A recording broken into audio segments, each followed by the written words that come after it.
النصر يحل ضيفا على أحد في المباراة التي تجمع الفريقين اليوم في دور 32 من منافسات كأس خادم الحرمين الشريفين الملك سلمان.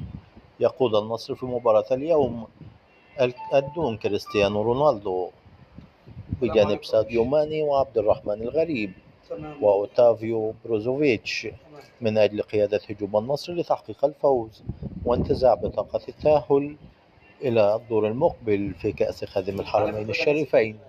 ويملك النصر قوة هجومية كبيرة في مباراة الليلة أمام أحد الذي يسعى إلى الفوز على كريستيانو رونالدو ورفاقه في مباراة اليوم. أعزائي المشاهدين، تقام مباراة النصر وأحد في كأس خادم الحرمين في دور 32 في تمام الساعة 9 مساء بتوقيت المملكة العربية السعودية، 10 مساء بتوقيت الإمارات العربية أبو ظبي.